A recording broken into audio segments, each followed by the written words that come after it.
Palayas ang Chinese Maritime Militia. Pero pag nagsimula tong magsibalik, mas dumadami pa at nadadagdagan pa. Halata mong nang iinis talaga ang mga Chinese. Dahil dyan, may halo ng pagkabahala ang nararamdaman ng mga tao doon. Pero binigyan din ng mga Pilipino, handalin silang lumaban pag nagkagera.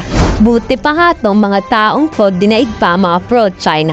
Isuko na rin natin ang West Philippine Sea. Kung sakali, pag lalaban din kami talaga, ma'am, kung sakali. Mga taga dito. Kasi hindi na to sa atin talaga to eh. Kasi kung magpatalo tayo sa kanila, wala. Kasi kung iwas na lang tayo para wala nang gulo. Mahirap mangisda nung walang kasamang Philippine Coast Guard o BIFAR. Kaya pag sila lang mga Pilipino ang naningisda at nandun ang mga Chinese, umaalis raw agad sila. Siyempre sa takot na rin baka bombahin ng China. Kasama ko, na-testing na sila, nakatry na sila ni water cannon sila, din may busina ba, sirina ng barko. Pero ako, pag nangingisda ako, pag nakikita ko na yan sila, umalis na ako. Yung malalaking barko nila po, ma'am, parang nilalapitan ka. Siyempre kami, natakot din na baka bungguin niya kami o isprayan kami ng water gun po, ma'am. Kami na lang kusang umaalis. Ang mas malala pa dyan, di lang water cannon ang tinutok ng mga Chinese. May oras rin na baril ang itututok sa'yo pag nagmatigas ka laban sa kanila. Pero wag natin sisihit ang Philippine Coast Guard. Sa dami ng mangingisda sa buong Pilipinas, lalo na sa West Philippine Sea, hindi sa lahat ng oras ay mababantayan ng ating mga kababayan. Kawawa ang maglalaot sa Scarborough, parang hayop na itinataboy. Halos hindi ka duruin ng kamay, baril ang iduduro sa'yo doon. Ganong katapang ang mga China.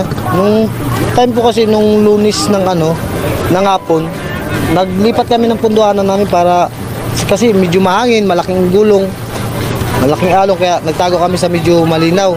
Ngayon yung nagtabi na kami ng Coast Guard na isang bangka, dumating na ngayon yung China Coast Guard na malaki, binubusinahan kami. 10 bis siguro nagbusina, tapos mamaya-maya binaba na yung rubber boat.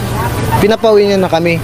Kasi nga bawal daw kaming mangisda doon kasi wala daw permit na nanggaling sa kanila, pwede tayo mangisda doon.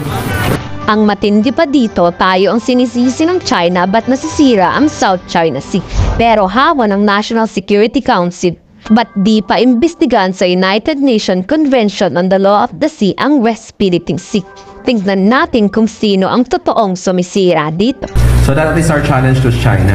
If it considers itself as a protector of the environment, they should open up Bajo de Masinloc to international observers. Itinanggi ng Chinese Foreign Ministry ang akusasyon ng national security. Pilipinas raw ang tunay na sumisira sa South China Sea. Pilipinas raw ang lumayas dito. Hindi yung China ang nagpapatupad lang ng proteksyon sa sinisira ng mga Pilipinong mangingisda. Kapal na mukha ng China. 如果上述海域出现环境问题，非方最应该反躬自省，而不是无端指程序规定的实施，旨在规范海警机构行政执法程序，更好维护海上秩序，符合国际通行作法。有关个人和实体如果不存在不法行为，就没有必要。